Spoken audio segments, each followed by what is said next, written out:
Hello friends, welcome to the success Kendra. Friends देखिए, आज इस सेशन में हम लोग 71 बीपीएससी पीटी 2025 के लिए जितने भी साइंस के क्वेश्चन 2025 में बीपीएससी के द्वारा एग्जाम आयोजित कराए गए हैं, उनमें पूछे गए हैं, उन सारे प्रश्नों को आज हम लोग एक ही सेशन में डिस्कस करेंगे।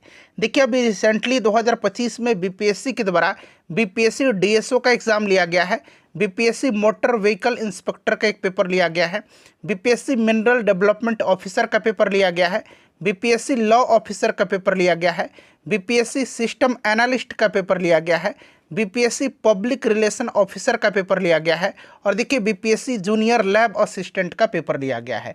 तो इन सब एग्जाम्स में जितने भी साइंस के प्रश्न पूछे गए हैं, उन सारे प्रश्नों को आज हम लोग 71 बीपीएससी पीटी 2025 के लिए डिस्कस करेंगे। बड़ा ही इंपॉर्टेंट सेशन है फ्रेंड्स, इसको ध्यानपूर्वक और धैर्यपूर्वक पूरा जरूर देखिएगा। चैनल पर अगर आप पहली बार आए हुए हैं तो चैनल को सब्सक्राइब कर लीजिए और जो बगल में बेल आइकन है, घंटी का निशान है, उसको भी जरूर दबा लीजिएगा, ताकि जब भी इसी तरह का कोई भी इंपॉर्टेंट वीडियो 71 बीपीएससी पीटी 2025 से संबंधित अपलोड किया जाए तो उसका नोटिफिकेशन सबसे पहले आपके पास पहुंच जाए। तो चलिए फ्रेंड्स, बिना देरी किए हुए सेशन आज के स्टार्ट करते हैं। एक बार सभी लोग प्लीज़ पहले सेशन को लाइक कर दीजिए और जब इसको कंप्लीट देख लीजिएगा, जब इसको पूरा देख लीजिएगा तो कम से कम एक ग्रुप में फ्रेंड्स इसको ज़रूर ही शेयर कर दीजिएगा। तो चलिए अब हम लोग स्टार्ट करते हैं आज का सेशन। तो फ्रेंड्स ध्यान दीजिए, देखिए जैसे मैंने आपको बताया है कि आज के सेशन में हम लोग 71 बीपीएससी पीटी 2025 के लिए साइंस के क्वेश्चंस जितने भी 2025 में बीपीएससी के द्वारा एग्ज़ाम लिए गए हैं, उनमें जितने भी साइंस के क्वेश्चंस पूछे गए हैं, उन सारे क्वेश्चन को आज हम लोग एक ही सेशन में डिस्कस करेंगे। बड़ा ही इंपॉर्टेंट सेशन है फ्रेंड्स, इसको ध्यानपूर्वक आप पूरा ज़रूर देखिएगा। चलिए स्टार्ट करते हैं। एक बार सभी लोग प्लीज़ पहले सेशन को लाइक कर दीजिए। आज के सेशन का पहला प्रश्न पढ़ेंगे कि कृत्रिम वर्षा के लिए सबसे अधिक किस रसायन का उपयोग किया जाता है। देखिए फ्रेंड्स, अगर आप आंसर जानते हैं तो आंसर कमेंट करते चलिएगा, इससे आपका रिवीजन होते चलेगा। और जो भी मैं आपको एक्सप्लेन करके एक्स्ट्रा फैक्ट्स बताऊंगा उससे भी आप ध्यानपूर्वक जरूर सुनिएगा। इस तरह से क्या होगा कि इस तरह से एक प्रश्न के साथ साथ आपके 2 से 3 प्रश्न जो है कवर होते चलेंगे। अब यहाँ पर ध्यान दीजिए फ्रेंड्स, देखिए कृत्रिम वर्षा के लिए सबसे ज़्यादा सिल्वर आयोडाइड रसायन का उपयोग किया जाता है। इसकी क्रिस्टल संरचना बर्फ जैसी होती है, जिससे यह बादलों में पानी की बूंदों को जमने और वर्षा के रूप में नीचे गिरने में मदद करता है। इसके अतिरिक्त देखिए कृत्रिम वर्षा के लिए पोटेशियम आयोडाइड और शुष्क बर्फ यानी कि ड्राई आइस का भी उपयोग किया जाता है। तो साथ साथ आप यह भी ध्यान रखिएगा, कृत्रिम वर्षा के लिए सबसे अधिक किस रसायन का उपयोग किया जाता है, तो सिल्वर आयोडाइड का इस्तेमाल किया जाता है। तो ऑप्शन नंबर यहाँ पर सी करेक्ट आंसर हो जाएगा। चलिए अगला प्रश्न कर लेंगे। और देखिए इसी प्रकार से मैंने आपको 2025 में बीपीएससी के द्वारा जितने भी एग्जाम लिए गए हैं उनमें जो करंट अफेयर्स के प्रश्न पूछे गए हैं उनको कवर कराया हुआ है, और साथ ही साथ हिस्ट्री के जो क्वेश्चन पूछे गए हैं उनको भी मैंने कवर कराया हुआ है। तो अगर आपने नहीं देखा है तो जा करके देख लीजिएगा, लिंक डिस्क्रिप्शन बॉक्स में आपको मिल जाएगा। चलिए दूसरा प्रश्न देखिए, निम्नलिखित में से कौन सी धातु उन दुर्लभ मृदा धातुओं रेयर अर्थ मेटल्स में नहीं है जिनका उपयोग विद्युत और इलेक्ट्रॉनिक घटकों के निर्माण में किया जाता है। अब यहाँ पर देखिएगा, अगर हम बात करते हैं रेयर अर्थ मेटल्स की तो यह 17 धातु तत्वों का समूह है। ध्यान रखिएगा, यह 17 धातु तत्वों का समूह है। इसमें स्कैंडियम और यट्रियम के अलावा आवर्त सारणी में 15 लैंथेनाइड्स शामिल हैं। इसमें स्कैंड्रियम है, उसके बाद देखिए यट्रियम भी शामिल है। याद रखिएगा, इसमें स्कैंडियम और यट्रियम के अलावा आवर्त सारणी में 15 लैंथेनाइड्स शामिल हैं। और देखिए इसमें पूछा गया है कि जो है कौन सा इसमें जो है दुर्लभ मृदा धातु में नहीं है। तो देखिए यहाँ पर मैंने आपको स्कैंडियम बता दिया, यट्रियम याद रखिएगा, साथ ही साथ जो 15 लैंथेनाइड्स हैं उनको भी ध्यान रखिएगा। तो इसमें आपका लैंथेनम हो जाएगा, आपका यहाँ पर सीरियम भी हो जाएगा। ठीक है, यहाँ पर रेडियम नहीं होगा, तो option number D correct answer हो जाएगा। रेडियम जो है ना, आपको याद रखना है, यह एक रेडियोधर्मी धातु है और ये अल्कलाइन अर्थ मेटल है। ठीक है ना, ये अल्कलाइन अर्थ मेटल है, रेयर अर्थ मेटल नहीं है। तो option number D correct answer हो जाएगा। ठीक है, चलिए उसके बाद देखिएगा कि ऊपरी मिट्टी का कटाव एवं उर्वरकों एवं कीटनाशकों का बहाव जो जलाशयों में एकत्रित हो उदाहरण है। चलिए बताइएगा राइट आंसर क्या हो जाएगा। अब यहाँ पर देखिए ऊपरी मिट्टी के कटाव से होने वाले तलछट, जिसको कि अवसाद बोला जाता है, उसका पानी में जमा होना एक धनात्मक प्रदूषण है।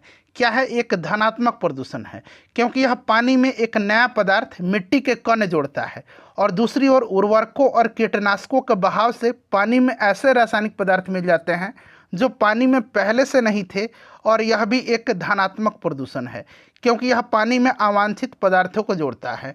तो ये दोनों ही धनात्मक प्रदूषण हैं। ठीक है, ध्यान रखिएगा।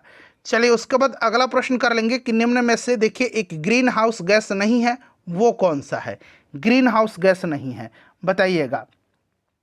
तो देखिए इसमें से अगर ग्रीन हाउस गैस नहीं है वो कौन सा होगा, तो आपका ऑप्शन नंबर सी हो जाएगा, सल्फर डाइऑक्साइड।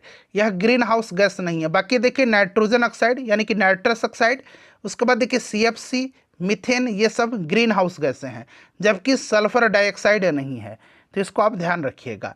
चलिए उसके बाद देखिएगा कि पौधे के किस भाग को चरने वाले जानवर कभी नहीं खाते हैं, वो कौन सा है?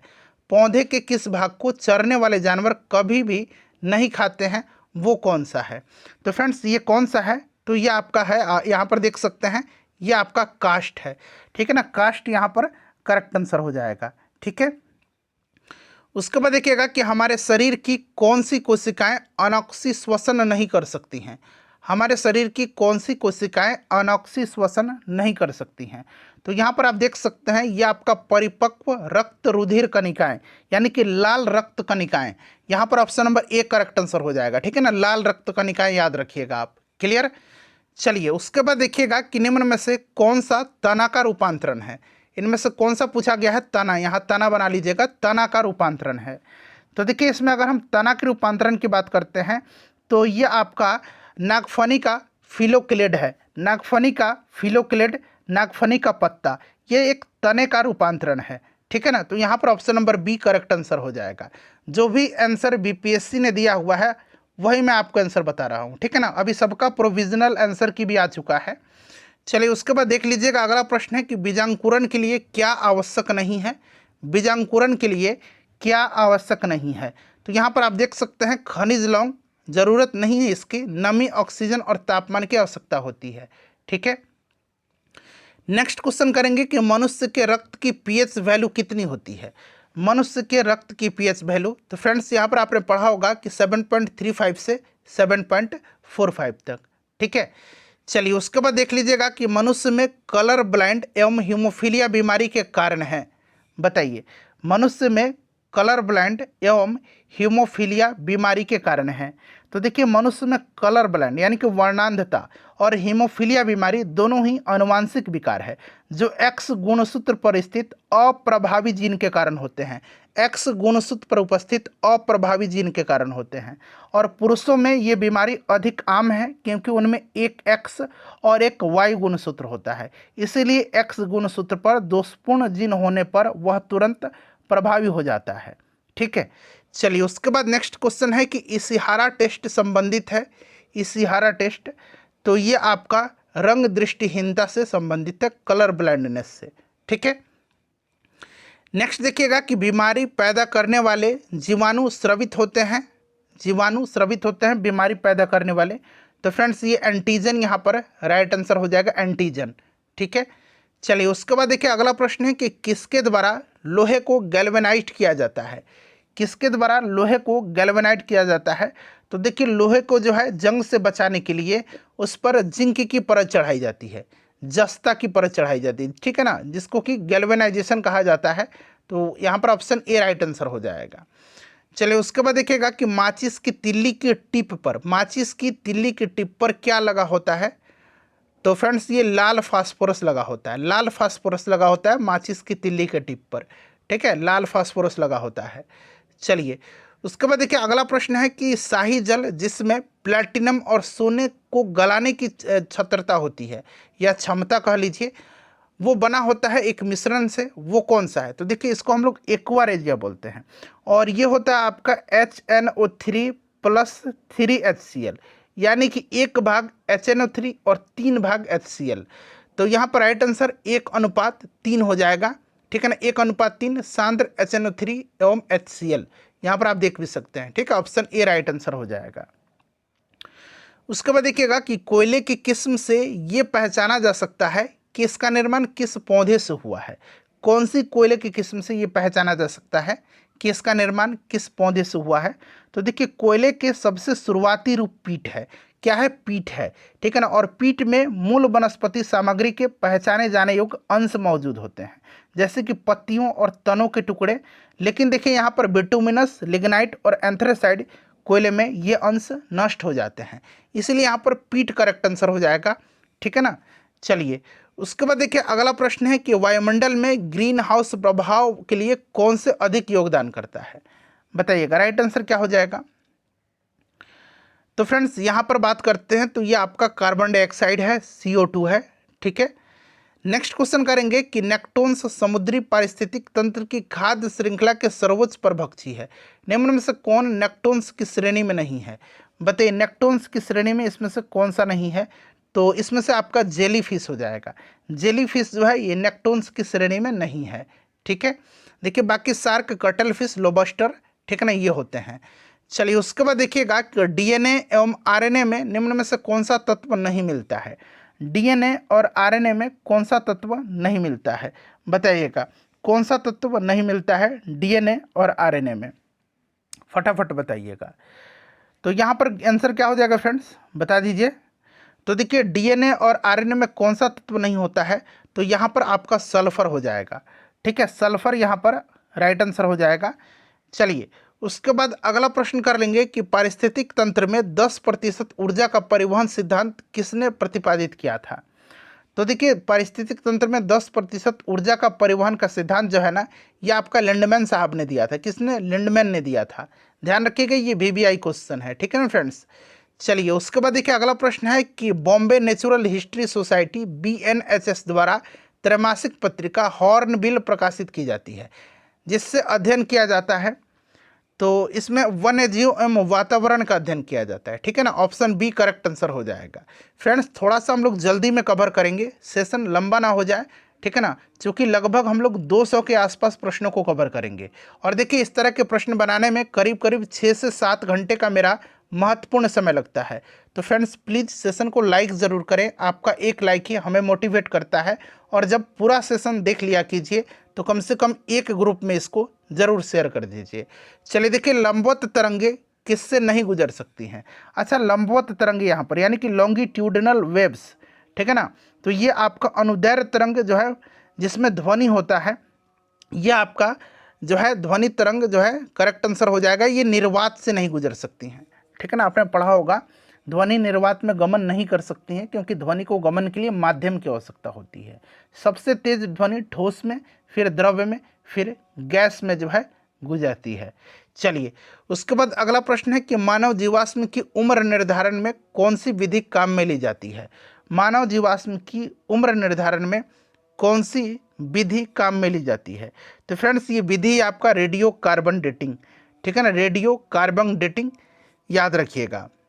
देखिएगा कि यदि एक चालू फ्रिज के दरवाजे को किसी कमरे में खुला छोड़ दिया जाए तो, यदि एक चालू फ्रिज के दरवाजे को किसी कमरे में खुला छोड़ दिया जाता है तो कमरा गर्म हो जाता है, ठीक है ना, यानी कि कमरे का तापमान बढ़ जाएगा। ऑप्शन नंबर यहाँ पर ए करेक्ट आंसर हो जाएगा। चलिए उसके बाद देखिएगा कि यदि एक द्रव्य की गुरुत्वाकर्षण को शून्य कर दिया जाए तो निम्न में से कौन नहीं होगा। यदि एक द्रव्य की गुरुत्वाकर्षण को शून्य कर दिया जाए तो उसका भार शून्य हो जाएगा और उसके कारण तरल में दबाव नहीं होगा। तो यहाँ पर दबाव राइट आंसर हो जाएगा, ठीक है ना, दबाव नहीं होगा। तो कौन सा नहीं होगा, तो दबाव, ठीक है। चलिए उसके बाद देखिए अगला प्रश्न है कि सर्दियों में कंबल के बजाय एक कंबल के बजाय 2 कंबल उपयोग में ला करके शरीर को गर्म रखते हैं, ऐसा क्यों। तो देखिए 2 कंबल वायु का आवरण पैदा करते हैं जो ठंडी हवा को अंदर घुसने से रोकता है। तो यहाँ पर ऑप्शन नंबर सी हो जाएगा राइट आंसर। नेक्स्ट क्वेश्चन करेंगे कि सबसे बहुत पुराने दस्तावेज की लिखावट पढ़ने के लिए कौन सी किरणें काम में ली जाती हैं। कौन सी किरणें काम में ली जाती है, तो ये IR किरणें हो जाएगा, इंफ्रारेड, ठीक है ना, ध्यान रखिएगा। चलिए उसके बाद देखिएगा कि माइक्रोफोन का क्या कार्य है, यह बदल देता है माइक्रोफोन। तो देखिए ये जो होता है माइक्रोफोन, ये ध्वनि प्रवर्धक यंत्रावली में ध्वनि ऊर्जा से विद्युत ऊर्जा में बदलता है, ठीक है ना। तो यहाँ पर आप देख सकते हैं ध्वनि संकेतों को विद्युत संकेतों में। तो यहाँ पर आपका correct answer option number C हो जाएगा। ठीक है, चलिए उसके बाद देखिएगा अगला प्रश्न है कि निम्न में से कौन सा बल मट्ठे से क्रीम को अलग करने में काम आता है? मट्ठे से क्रीम को अलग करने में, तो फ्रेंड्स ये अपकेंद्री बल है। कौन सा बल है? ये आपका अपकेंद्री बल है, ध्यान रखिएगा। चलिए उसके बाद देखिए कौन सी तरंगे सोनार में उपयोग की जाती हैं? कौन सी तरंगे सोनार में उपयोग की जाती है? तो सोनार में जो है ये आपका पराश्रव्य तरंग, ठीक है ना, पराश्रव्य तरंग का इस्तेमाल सोनार में किया जाता है। चलिए उसके बाद देखिएगा कि न्यूट्रॉन की खोज किसने किया था? तो न्यूट्रॉन की खोज जेम्स चैडविक ने किया था। नेक्स्ट क्वेश्चन कर लेंगे कि एक तरल पदार्थ का दूसरे तरल पदार्थ में फैलाव क्या कहलाता है? तो देखिए ये फैलाव जो होता है ये क्या कहलाता है? एक तरल पदार्थ का दूसरे तरल पदार्थ में फैलाव। तो फ्रेंड्स इसको पायस हिंदी में बोला जाता है और अंग्रेजी में इसको इमल्सन बोला जाता है, ध्यान रखिएगा, इमल्सन बोला जाता है। चलिए उसके बाद अगला प्रश्न है कि लुईस के सिद्धांत के बारे में निम्न में से कौन सा गलत है? लुईस के सिद्धांत के बारे में कौन सा यहाँ पर गलत दिया गया है? तो देखिए इसमें कहा गया है लुईस के सिद्धांत के बारे में कि अम्ल एक यौगिक है जो इलेक्ट्रॉन युग्म को स्वीकार करता है। बिल्कुल करेक्ट है। इसमें प्रोटॉन को हस्तांतरण की अवधारणा का उपयोग किया गया था। नहीं, इसमें प्रोटॉन नहीं, इसमें इलेक्ट्रॉन के हस्तांतरण की, ठीक है ना। देखिए प्रोटॉन के हस्तांतरण की अवधारणा जो है ये इस्तेमाल किया जाता था ब्रोस्टेड, यहाँ मैं लिख देता हूँ ब्रोस्टेड लोरी सिद्धांत में, ब्रोस्टेड लोरी सिद्धांत में, ठीक है ना, ब्रोस्टेड। फिर से मैं लिख देता हूँ, ठीक है। ये आंसर यहाँ पर ऑप्शन बी हो जाएगा, गलत यही है। तो देखिए प्रोटॉन स्थानांतरण की अवधारणा जो है ये ब्रोस्टेड लोरी सिद्धांत में जो है ये उपयोग होता था, ठीक है। तो ऑप्शन नंबर बी यहाँ पर करेक्ट हो जाएगा। क्लियर, ध्यान रखिएगा। लुईस के सिद्धांत के बारे में कौन सा कथन है? इसमें प्रोटॉन हस्तांतरण की अवधारणा का उपयोग किया, ये गलत है। इसमें जो है आपका इलेक्ट्रॉन का होता था। चलिए उसके बाद नेक्स्ट क्वेश्चन कर लेंगे कि निम्नलिखित में से कौन सा थर्मोप्लास्टिक नहीं है? इसमें से कौन सा थर्मोप्लास्टिक नहीं है? तो यहाँ पर आप देख सकते हैं इसमें से थर्मोप्लास्टिक कौन सा नहीं है, बताइए। तो फ्रेंड्स देखिए ये आपका हो जाएगा एपॉक्सी, ठीक है ना, एपॉक्सी नहीं है, थर्मोप्लास्टिक। चलिए उसके बाद देखिए अगला प्रश्न है कि निम्नलिखित में से कौन सा सदिश राशि है? अच्छा, सदिश राशि तो आपको पता है ऐसी भौतिक राशियाँ होती हैं जिन्हें व्यक्त करने के लिए परिमाण यानी कि मात्रा और दिशा दोनों की आवश्यकता होती है। इसमें से अगर हम बात करते हैं तो वेग, बल, संवेग, त्वरण, विस्थापन, भार, ये सब जो होते हैं आपके सदिश राशि हैं। तो पूछा कौन सा सदिश राशि है? तो यहाँ पर मैंने अभी बताया था आपको कि बल, तो बल यहाँ पर राइट आंसर हो जाएगा, ठीक है। चलिए देखिएगा कि संपीड़न और विरलन जो है किससे संबंधित घटना है? संपीड़न और विरलन, संपीड़न यह वह क्षेत्र होता है जहाँ माध्यम के कण एक दूसरे के बहुत पास आ जाते हैं, ठीक है ना। और विरलन वह क्षेत्र होता है जहाँ माध्यम के कण एक दूसरे से बहुत दूर चले जाते हैं, और यह घटना ध्वनि तरंग में होता है। ध्वनि तरंग करेक्ट आंसर हो जाएगा। नेक्स्ट क्वेश्चन करिए कि रेडियो तरंग, औरक्त और एक्सरे के बीच आवृत्ति का सही क्रम क्या है? रेडियो तरंग, औरक्त और एक्सरे के बीच पूछा गया है यहाँ पर कौन सा यहाँ पर सही क्रम है आवृत्ति का? तो यहाँ पर option number D correct answer हो जाएगा, ठीक है ना। ऑप्शन नंबर यहाँ पर डी राइट आंसर हो जाएगा, एक्सरे, औरक्त, फिर रेडियो तरंग, ठीक है। चलिए उसके बाद देखिएगा कि हरित रसायन विज्ञान में किस बात पर जोर दिया जाता है? बताइए, हरित रसायन विज्ञान में किस बात पर जोर दिया जाता है? तो देखिए रासायनिक उत्पादों और प्रतिक्रियाओं का डिजाइन जो खतरनाक पदार्थ के उपयोग या उत्पादन को कम या खत्म कर देता है। ऑप्शन नंबर यहाँ पर सी करेक्ट आंसर हो जाएगा, ठीक है। उसके बाद देखिए निम्नलिखित में से कौन सा सही युग्म है? तो यहाँ पर देखिए सही युग्म जो है ना ये आपका एस्पार्टम कृत्रिम स्वीटनर है, ये बिल्कुल करेक्ट कहा गया है। और यहाँ पर आप देख सकते हैं, देखिए फ्रेंड्स यहाँ पर आपका ग्लूकोज डाइसैकेराइड दिया गया है, तो ग्लूकोज जो है ये डाइसैकेराइड नहीं है, ग्लूकोज मोनोसैकेराइड है, ठीक है ना, ग्लूकोज मोनोसैकेराइड है। अच्छा यहाँ पर देखिए सुक्रोज जो है, सुक्रोज इसको टेबल शुगर बोला जाता है, ठीक है, इसको ध्यान रखिएगा। तो यहाँ पर option number A he correct दिया गया है, इसको आप ध्यान रखिएगा, ठीक है। चलिए उसके बाद अगला प्रश्न कर लेंगे कि फोटोवोल्टिक सेल एक उपकरण है जो, तो देखिए फोटोवोल्टिक सेल जो होता है ना, बताइए। तो देखिए फोटोवोल्टिक सेल जो है यह प्रकाश ऊर्जा को विद्युत ऊर्जा में परिवर्तित करता है। तो करेक्ट आंसर यहाँ पर ऑप्शन नंबर बी हो जाएगा, फोटोवोल्टिक सेल प्रकाश ऊर्जा को विद्युत ऊर्जा में परिवर्तित करता है। चलिए उसके बाद देख लीजिए अगला प्रश्न है कि निम्नलिखित में से कौन सा जोड़ा समस्थानिकों का प्रतिनिधित्व करता है? समस्थानिक जिसमें परमाणु संख्या समान, मतलब परमाणु जिसका परमाणु एटॉमिक नंबर जिसको बोलते हैं, परमाणु संख्या समान होता है और परमाणु द्रव्यमान अलग अलग। तो यहाँ पर आप देख सकते हैं इसमें कौन सा हो जाएगा, ये वाला आपका करेक्ट हो जाएगा। चलिए उसके बाद देखिएगा कि निम्न में से कौन सा प्रकाश के प्रकीर्णन की घटना के कारण होता है।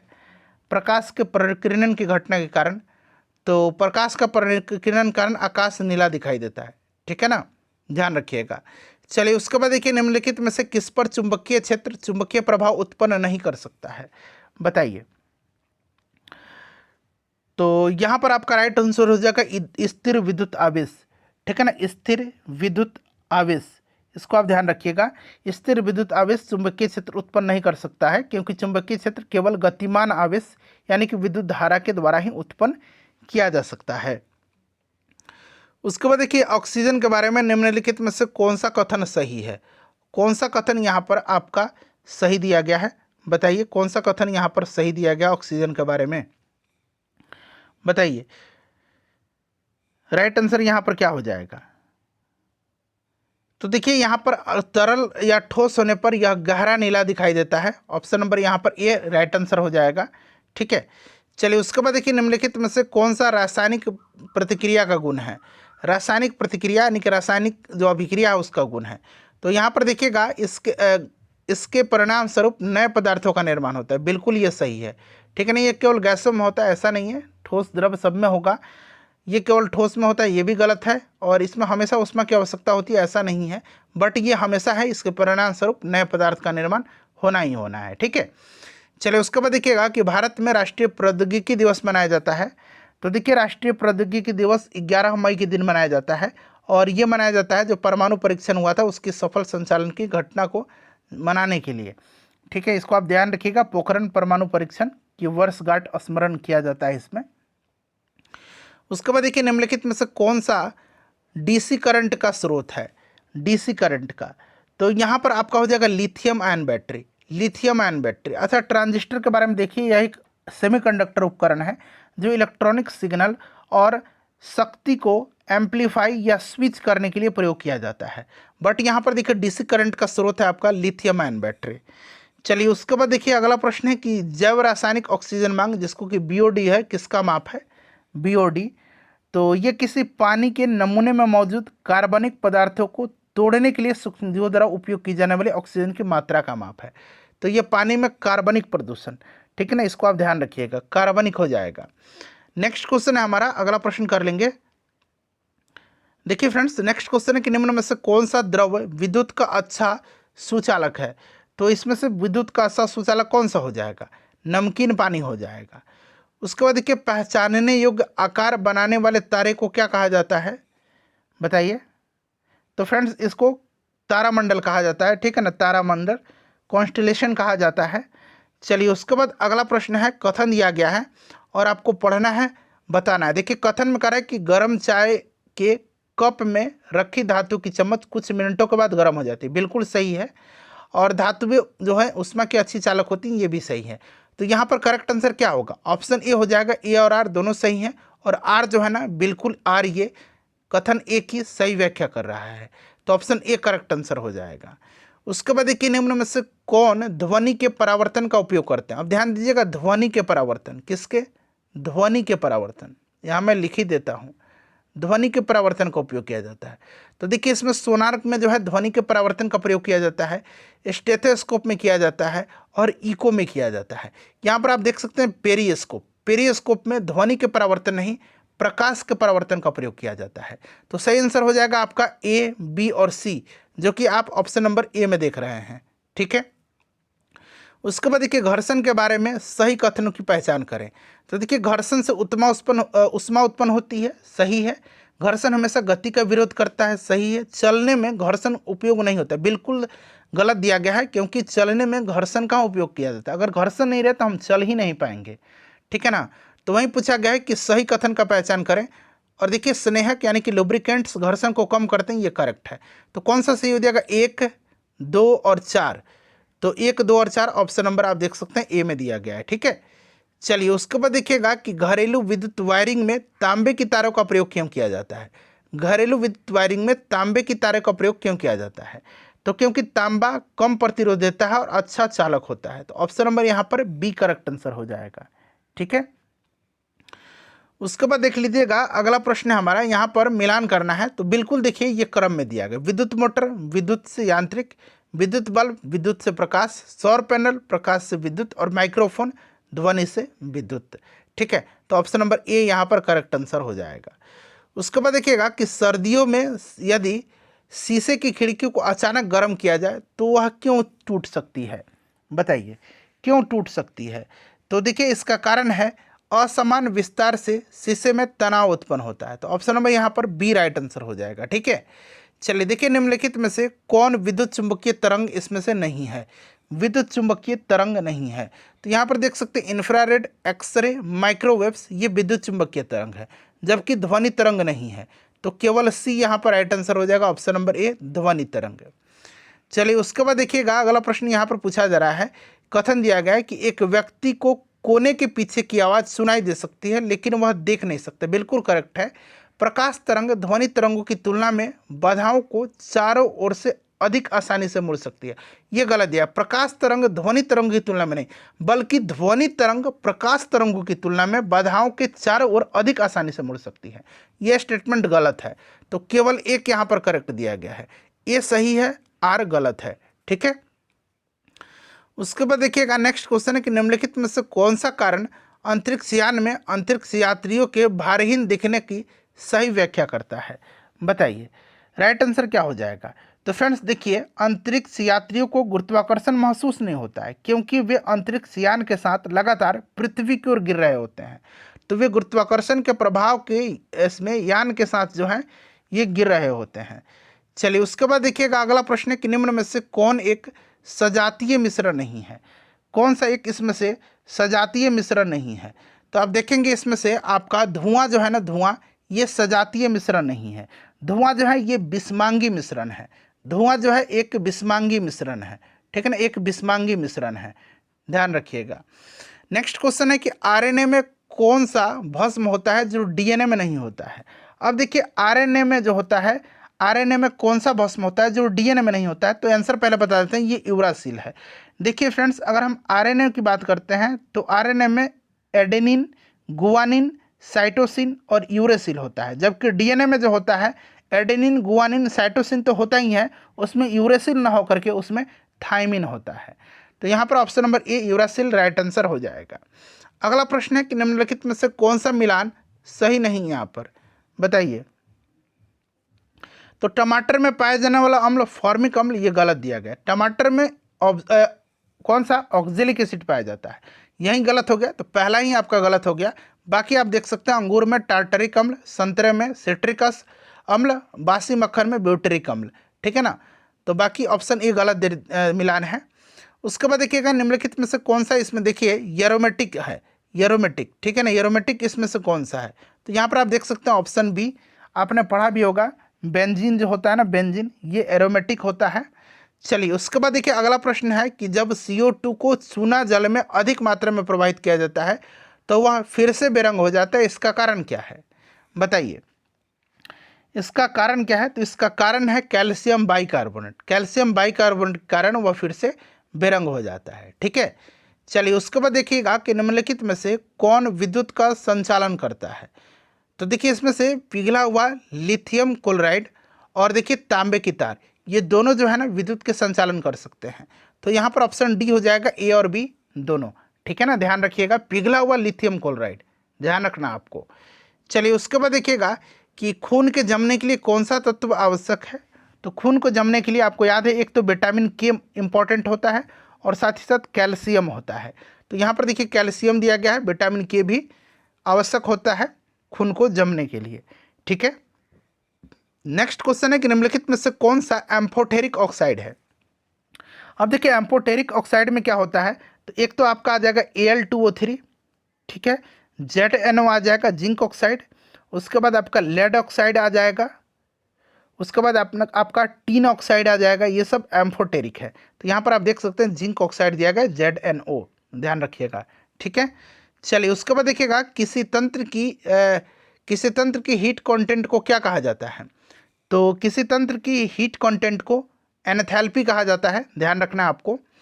चलिए वॉशिंग सोडा का रासायनिक नाम क्या है? वॉशिंग सोडा का, अब देखिएगा वॉशिंग सोडा का रासायनिक नाम क्या है?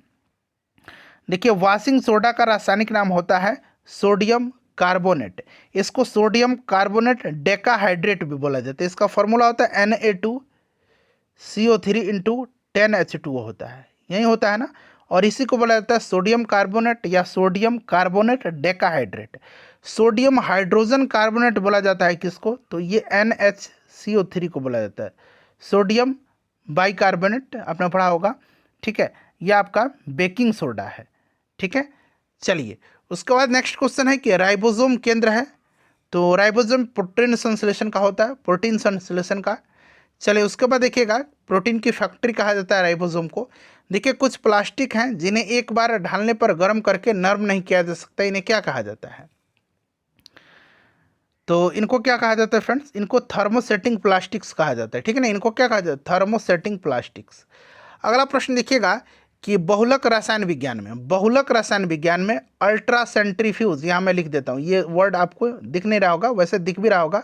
अल्ट्रा सेंट्रीफ्यूज, सेंट्रीफ्यूज, बाप बताइए, कह रहा है कि बहुलक रसायन में अल्ट्रा सेंट्रीफ्यूज विधि से क्या प्राप्त किया जाता है?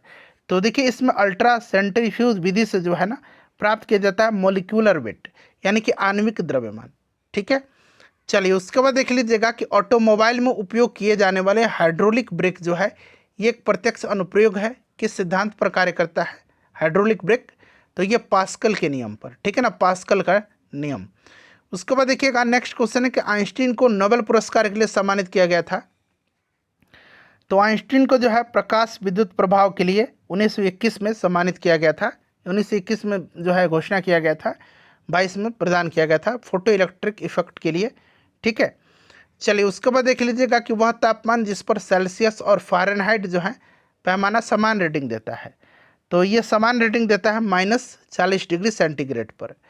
उसके बाद देखिए अगला प्रश्न पूछा गया है कि लोहे का एक ठोस टुकड़ा पानी में डूब जाता है लेकिन पारा तैरता है, कारण क्या? लोहे का एक ठोस टुकड़ा पानी में डूब जाता है बट पारा तैरता है, ऐसा कारण क्या है? तो देखिए लोहे का घनत्व पानी से अधिक लेकिन पारा से कम होता है, इसीलिए ऐसा होता है, ठीक है।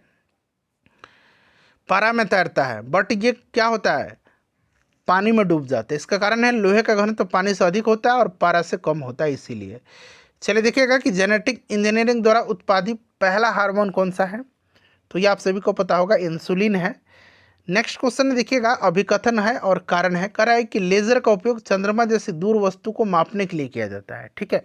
तो यहाँ पर ये बिल्कुल आपका जो है करेक्ट दिया गया है और वे प्रकाश के अत्यधिक सुसंगत स्रोत है, बिल्कुल आपका option number B correct answer हो जाएगा।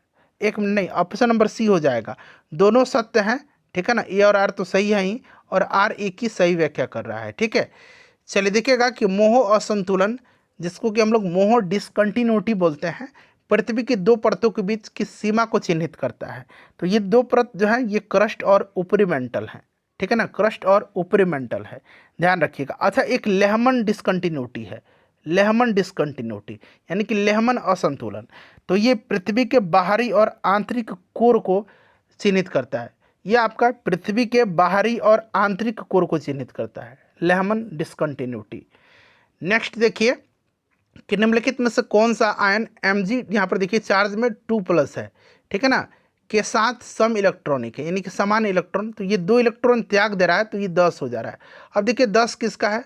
तो आपका फ्लोरीन का, ठीक है ना। नियॉन का 9 होता है, फ्लोरीन का 10 होता है, सोडियम का 11 होता है, मैग्नीशियम का 12 होता है। तो ये 12 में से 2 त्याग दिया तो ये 10 हो गया, ठीक है। चलिए उसके बाद देखिएगा कि पाई बॉन्ड का निर्माण कौन से ओवरलैप द्वारा होता है? पाई बॉन्ड का निर्माण, तो देखिए ध्यान दीजिएगा पाई बॉन्ड का निर्माण जो होता है ना, पाई बॉन्ड का, ये आपका होता है किसके द्वारा? तो p ऑर्बिटल के द्वारा, p ऑर्बिटल, ठीक है ना, p और p ऑर्बिटल। चलिए उसके बाद देख लीजिएगा कि एक्वारेजिया के बारे में कौन सा कथन सही है? तो यहाँ पर देखिए एक्वारेजिया HNO3 और HCl का मिश्रण है जिसमें 3:1 के मोलर अनुपात में, नहीं, यह होता है HNO3 + 3HCl होता है ना। तो यानी कि एक में होता है आपका कौन? HNO3 और 3 में HCl होता है, तो ये 1:3 होना चाहिए, तो ये गलत दे दिया गया है। उसके बाद देखिए ये सही दिया गया है ये भी आपका सही दिया गया है, ठीक है ना। तो यहाँ पर पूछा गया है कि नाइट्रोसल जो है क्लोराइड नाइट्रोजन डाइऑक्साइड एक्वारेजिया को पीला या संतरा रंग कर देता है। तो यहाँ पर आपका सही दिया गया 2 और 3, ठीक है ना, इसको ध्यान रखिएगा 2 और 3, ठीक है।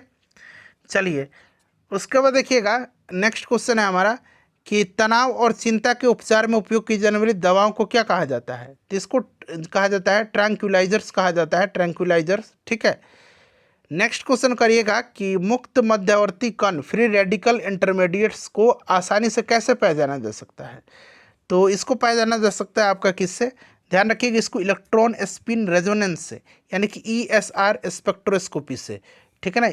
ESR फुल फॉर्म, ESR का full form electron spin resonance होता है। चलिए उसके बाद देखिए पूछा जा रहा है कि जब एक अंडा, यहाँ पर अंडा है, ठीक है ना, ध्यान दीजिएगा, जब एक अंडा उबाला जाता है तो ठोस सामग्री में बदल जाता है, ठीक है ना, क्या होता है इसमें। तो यहाँ पर राइट आंसर क्या हो जाता है कि इसमें इंक्रीज इन डिसऑर्डर यानी कि अवस्था में वृद्धि होगी। तो option number D right answer हो जाएगा, ठीक है। चलिए उसके बाद देखिएगा कि अर्हेनियस सिद्धांत के अनुसार एक प्रतिक्रिया की स्थिरांक दर किस पर निर्भर करती है। अर्हेनियस समीकरण का जो आपका यहाँ पर आप देख सकते हैं, ये जो है अभिक्रिया की दर की गणना के लिए किया जाता है इसका उपयोग, ठीक है। और ये तापमान यहाँ पर करेक्ट आंसर हो जाएगा, तापमान पर निर्भर करता है। नेक्स्ट क्वेश्चन देखिएगा, एक अल्फा कण वास्तव में क्या होता है। तो ये 2 बार आयनित हीलियम नाभिक है, ऑप्शन नंबर बी हो जाएगा। चलिए उसके बाद देखिए निम्नलिखित में से कौन सा एक पौधा हार्मोन है, यानी कि पादप हार्मोन की बात किया जा रहा है। तो पादप हार्मोन में यहाँ पर देख सकते हैं आपका साइटोकाइनिन दिया गया, एब्सिसिक एसिड, ठीक है ना, साइटोकाइनिन, और भी बहुत सारे हैं। जैसे कि फूल खिलाने वाला हार्मोन कौन सा है, तो फ्लोरोजिन्स, फलों के पकाने वाला कौन सा है, तो एथिलीन। तो ये सब आप ध्यान रखिएगा, ठीक है ना। चलिए उसके बाद देखिएगा अगला प्रश्न है हमारा कि मस्तिष्क जिम्मेदार है, ध्यान से पढ़िएगा। तो मस्तिष्क जो है सोचने के लिए, हृदय धड़कन को नियंत्रित करने के लिए, शरीर का संतुलन बनाए रखने के लिए, सभी के लिए। अगला प्रश्न करेंगे, निम्नलिखित में से कौन सा एक गलत मिलान है। गलत मिलान, श्वेत क्रांति, दूध, तेल बीज, वसा, मधुमक्खी पालन, मछली, ये गलत दिया गया, ठीक है ना। मधुमक्खी पालन जो है ये आपका क्या कहलाता है, एपीकल्चर कहलाता है, ठीक है।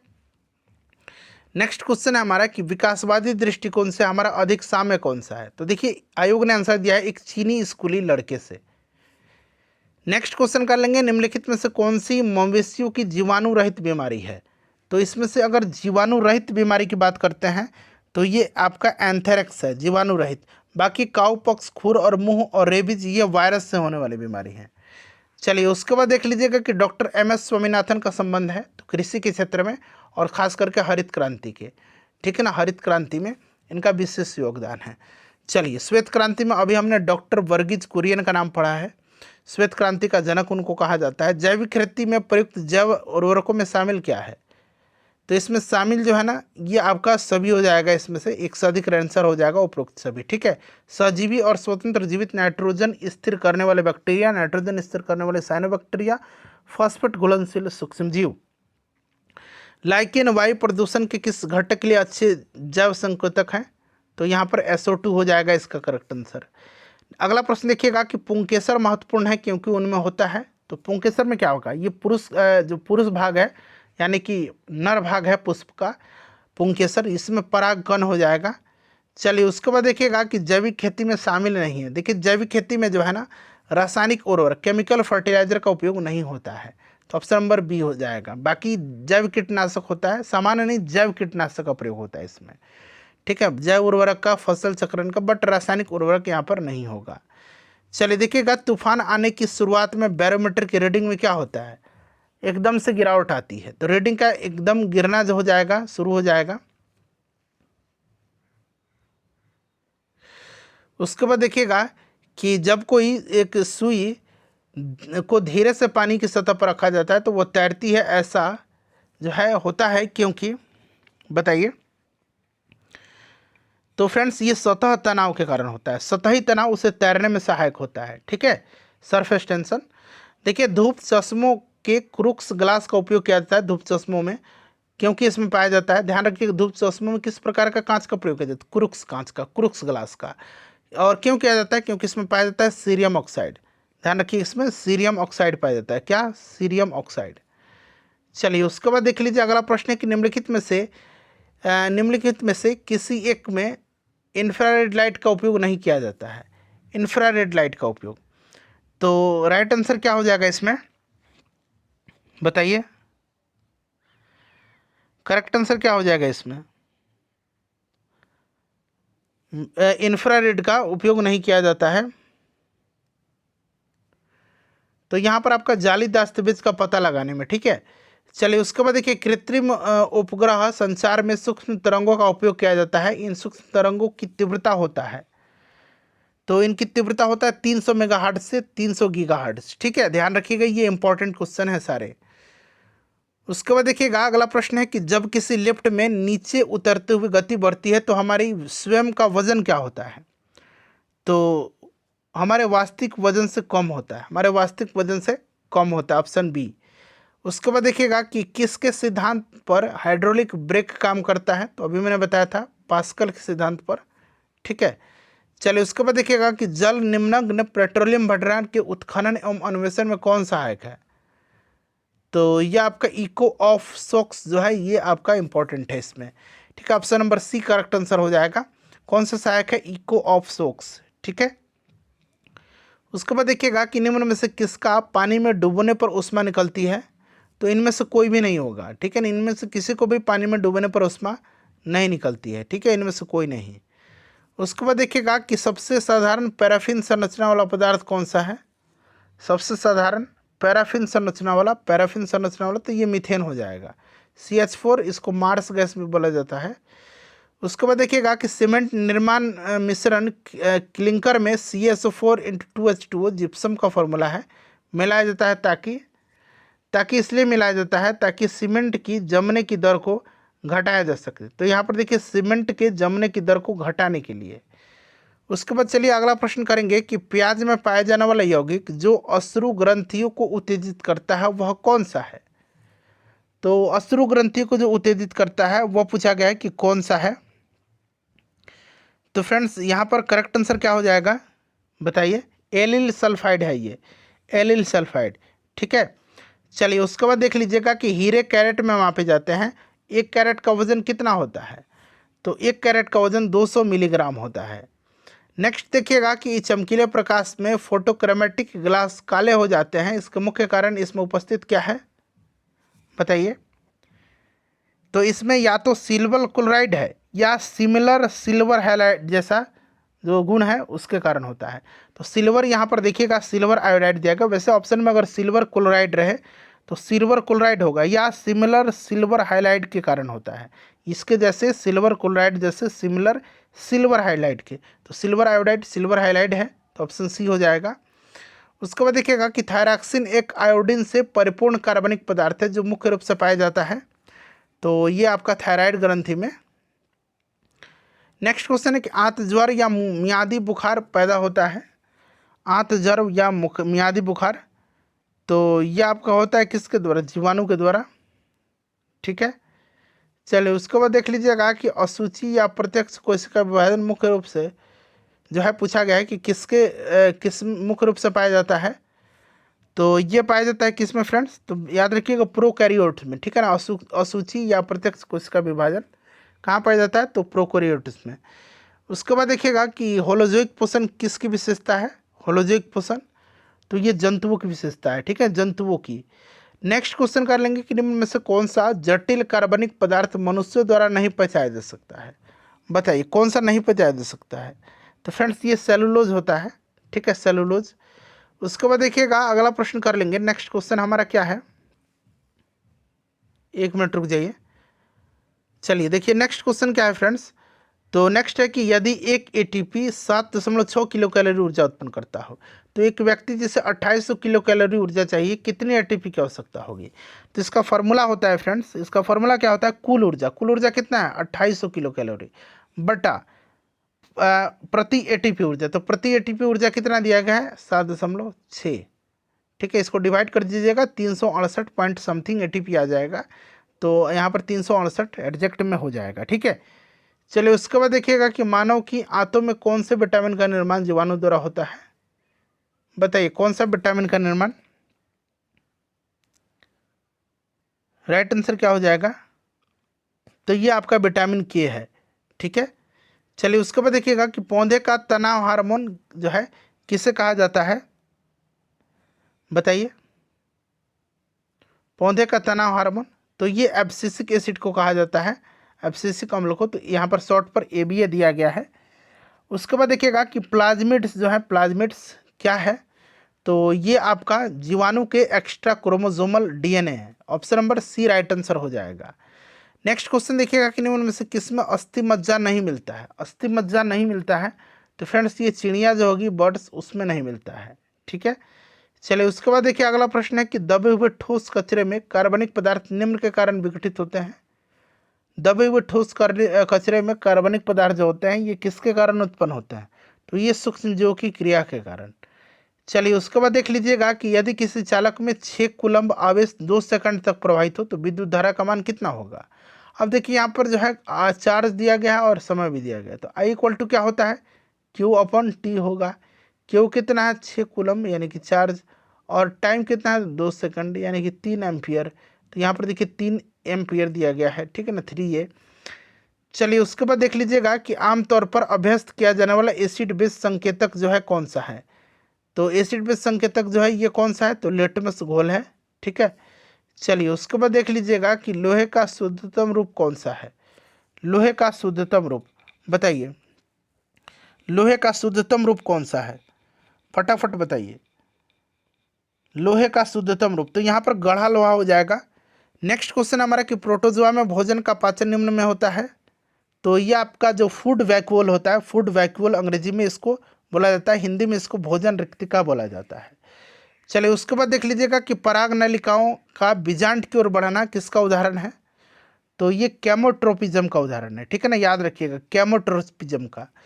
चलिए उसके बाद देख लीजिएगा कि पर्यावरणीय कारकों द्वारा रूपांतर यानी कि वेरिएंट का चयन निम्न आधार पर होता है। तो पर्यावरणीय कारकों द्वारा रूपांतर का चयन किस आधार पर होता है? बताइए। तो फ्रेंड्स ये हो जाएगा आपका राइट आंसर। क्या इसमें हो जाएगा? विकासवादी प्रक्रिया। ठीक है, चलिए उसके बाद देखिए निर्वात का निरपेक्ष अपवर्तनांक है, तो यहाँ पर 1 हो जाएगा राइट आंसर। नेक्स्ट देखिएगा ऊर्जा उत्पादन के निम्नलिखित में से कौन सा स्रोत पर्यावरण संरक्षण में मदद करता है? तो देखिए यहाँ पर हाइडल भी हो जाएगा, सौर भी हो जाएगा। तो हाइडल, सौर, एक से अधिक राइट आंसर हो जाएंगे वैसे ही। चलिए उसके बाद देखिएगा कि मानव कान के लिए श्रव्य आवृत्तियों की सीमा क्या है? तो 20 हर्ट्ज से लेकर के 20,000 हर्ट्ज। ठीक है ना, 20,000 हर्ट्ज देख सकते हैं यहाँ पर, या 20 किलो हर्ट्ज, इस हर्ट्ज की जगह 20 किलो हर्ट्ज भी लिखा जा सकता है। ठीक है, चलिए उसके बाद देख लीजिएगा कि किण्वन की प्रक्रिया की खोज किसने किया था? तो लुई पास्चर ने किया था। चलिए अगला प्रश्न करिएगा कि निम्नलिखित में से कौन सा एक संक्रामक रोग है?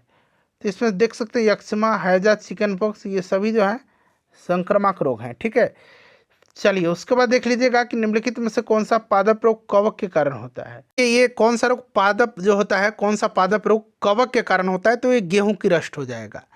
चलिए उसके बाद देखिएगा खाली स्थान दिया गया उपकरण है जिसका उपयोग यह जांचने के लिए किया जाता है कि किसी वस्तु में करंट प्रवाहित हो रहा है या नहीं।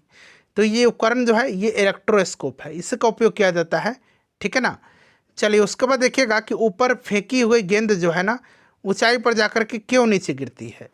तो नीचे गिरती है क्यों? तो इसका कारण है गुरुत्वाकर्षण बल लगातार उस पर कार्य करता है। ठीक है ना, गुरुत्वाकर्षण बल लगातार उस पर कार्य करता है। देखिए नहाने के बाद पंखे के सामने खड़ा होने पर ठंडा क्यों महसूस होता है हमें? तो पंखे की हवा त्वचा से पानी के वाष्पीकरण को बढ़ा देती है, तो वाष्पीकरण के कारण ये होता है। ठीक है, चलिए उसके बाद देखिएगा कि माइक्रोस्कोप में वस्तु का प्रतिबिंब कैसा बनता है? तो इसमें वस्तु का प्रतिबिंब वास्तविक, उल्टा और आवर्धित बनता है। तो यहाँ पर वास्तविक उल्टा तो दिया ही गया है, आवर्धित भी आप साथ साथ ध्यान रखिएगा। देखिए कैमरे के इस्तेमाल किया जाने वाला प्रमुख ऑप्टिकल क्या है? तो कैमरे में लेंस हो जाएगा। चलिए उसके बाद देखिएगा कि एक परमाणु में इलेक्ट्रॉन्स कहाँ स्थित होते हैं? तो देखिए नाभिक में तो आपको पता है कि जो आपका प्रोटॉन होता है और न्यूट्रॉन होता है, और इलेक्ट्रॉन जो होता है ये कक्षाओं में होता है, ऊर्जा स्तरों में या कक्षाओं में।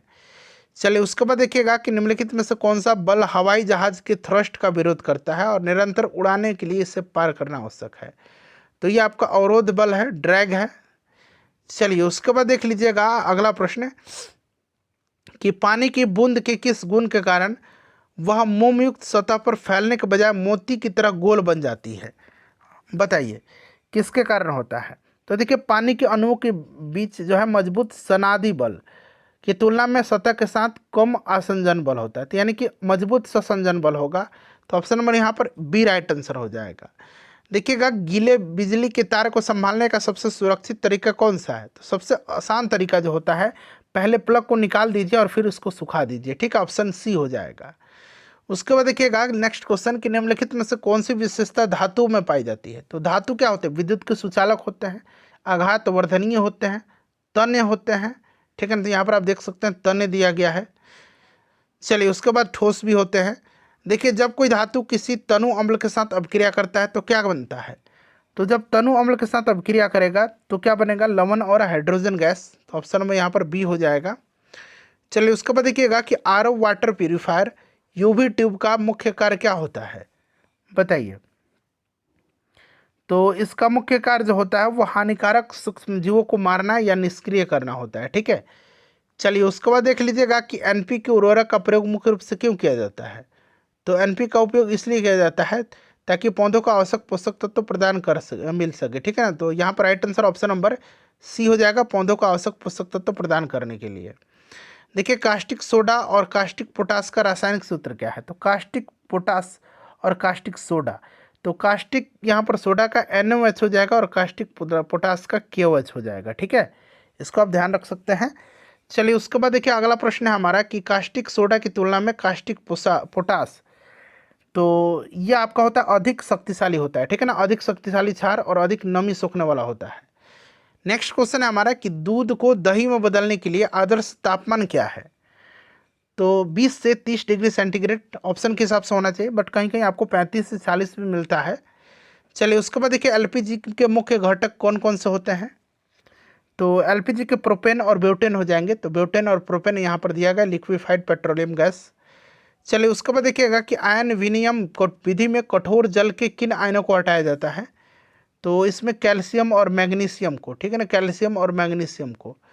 उसके बाद देखिएगा कि सभी प्रजनन तंत्र के किस भाग में सामान्यतः निषेचन होता है, फर्टिलाइजेशन होता है।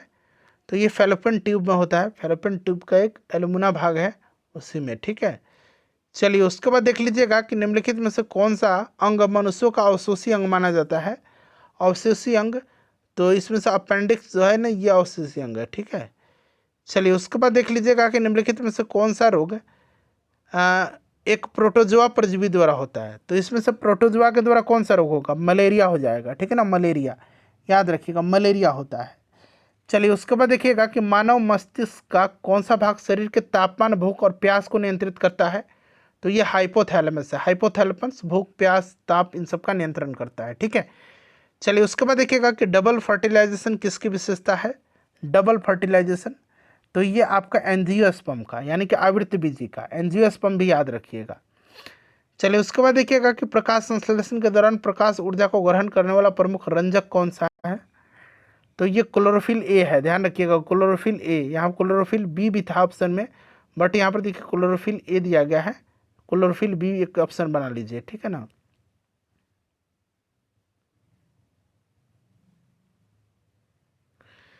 चलिए उसके बाद देख लीजिएगा प्रकाश संश्लेषण के दौरान प्रकाश ऊर्जा को ग्रहण करने वाला प्रमुख रंजक कौन सा है। यही क्वेश्चन है क्या। हाँ यहाँ पर आप देख सकते हैं, ठीक है ना, यहाँ पर आपका क्लोरोफिल ए और क्लोरोफिल दिया गया है बी, तो क्लोरोफिल ए राइट आंसर हो जाएगा। चलिए अगला प्रश्न देख लीजिएगा कि हाँ नेक्स्ट क्वेश्चन है कि मेंडल के स्वतंत्र वर्गीकरण के नियमानुसार जीन, तो देखिए युग्मक निर्माण के समय स्वतंत्र रूप से विभाजित होते हैं, ठीक है ना, मेंडल के स्वतंत्र वर्गीकरण के अनुसार। तो यहाँ पर ऑप्शन नंबर आपका सी करेक्ट आंसर हो जाएगा, ठीक है। चलिए उसके बाद देखिएगा कि प्रोटीन का पता लगाने के लिए इस्तेमाल किया जाने वाला सामान्य परीक्षण कौन सा है। प्रोटीन का पता लगाने के लिए तो ये आपका बायोरेट परीक्षण है, ठीक है ना, ध्यान रखिएगा। नेक्स्ट क्वेश्चन है कि एक वयस्क हृदय द्वारा पंप प्रति मिनट किए जाने वाले रक्त की मात्रा होती है। तो ये 5 लीटर, ठीक है। चलिए अगला प्रश्न है, क्रेब्स चक्र का प्राथमिक कार्य निम्न का उत्पादन करना है। तो यहाँ पर एटीपी हो जाएगा राइट आंसर, ठीक है। चलिए उसके बाद देखिएगा कि हीमोग्लोबिन में उपस्थित धातु कौन सा है। तो हीमोग्लोबिन में उपस्थित धातु जो है ना, यह आपका हो जाएगा Fe। यहाँ पर देखिए +2 हो जाएगा, ठीक है ना, इस तरह से ध्यान रखना आपको। चलिए उसके बाद देखिएगा कि निम्न में से सबसे खतरनाक किरण कौन सा है। तो यहाँ पर देखिए अल्फा, बीटा, गामा और एक और ऑप्शन में दिया गया एक्सरे। तो सबसे खतरनाक इसमें से कौन सा हो जाएगा। सबसे खतरनाक तो गामा ही है, क्योंकि इसकी पेनेट्रेशन पावर ज़्यादा होती है, वेदन क्षमता। निम्नलिखित में देखिए कौन सा रंग जो है प्राथमिक रंग नहीं है। तो आप देख सकते हैं इसमें काला प्राथमिक रंग नहीं है, ठीक है। चलिए उसके बाद देख लीजिएगा कि ऑप्टिकल फाइबर निम्न सिद्धांत पर काम करता है। तो ये कुल आंतरिक परावर्तन के सिद्धांत पर कार्य करता है, ठीक है ना, प्रकाश के संपूर्ण आंतरिक परावर्तन पर। देखिए निकट दृष्टि दोष को ठीक करने के लिए, अब देखिए एक निकट है और एक आपका दीर्घ है, ठीक है ना, और एक आपका अवतल है और एक आपका उत्तल है। तो ये तो आप जानते ही हैं, छोटा वाले के साथ छोटा मतलब निकट में ज़्यादा है तो अवतल में ज़्यादा लेटर है। तो निकट के लिए अवतल लेंस और दीर्घ के लिए उत्तल लेंस, ठीक है। चलिए देखिएगा कि 0 डिग्री फ़ारेनहाइट में जल का क्वथनांक कितना होता है। 0 डिग्री फ़ारेनहाइट में आपका 32 डिग्री फ़ारेनहाइट हो जाएगा, ठीक है, इसको आप ध्यान रखिएगा। चलिए उसके बाद देखिए परमाणु संख्या 6 वाले तत्व का नाम क्या है। तो परमाणु संख्या 6 किसका होता है बताइए। 6 कार्बन का होता है, 7 नाइट्रोजन का होगा, 8 ऑक्सीजन का होगा, ठीक है ना। चलिए उसके बाद देखिएगा कि एलपीजी सिलेंडर में गैस के रिसाव का पता निम्न तेज गंध वाले एजेंट से लगाया जाता है। तो ये आपका थायोइथेनॉलेमीन है, ठीक है, ऑप्शन नंबर डी हो जाएगा। नेक्स्ट क्वेश्चन है हमारा कि किण्वन के दौरान ब्रेड केक को स्पंजी बनाने वाली गैस निम्न में से कौन सी है। तो किण्वन फर्मेंटेशन की खोज लुई पास्चर ने किया था और उस दौरान ब्रेड केक को स्पंजी बनाने के लिए जो गैस होती है ये आपका कार्बन डाइऑक्साइड गैस है, ठीक है। चलिए उसके बाद देख लीजिएगा कि मेसोन जो है निम्न में से उपस्थित होते हैं, मेसोन निम्न में उपस्थित होते हैं। तो ये ब्रह्मांडीय किरणें। तो फ्रेंड्स यहाँ पर देखिएगा ये वाला प्रश्न कि पौधे में प्रकाश संश्लेषण की प्रक्रिया में कौन सी गैस अवशोषित होती है। तो अवशोषित कार्बन डाइऑक्साइड गैस होती है, ठीक है, कार्बन डाइऑक्साइड यहाँ पर करेक्ट आंसर हो जाएगा। चलिए तो ये पूरा साइंस 2025 में बीपीएससी के द्वारा जो एग्जाम लिए गए हैं उनमें पूछे गए हैं, सबको मैंने आपको 71 बीपीएससी पीटी 2025 के लिए कवर करा दिया। सेशन को लाइक कर दीजिएगा और प्लीज़ इसको शेयर कर दीजिए।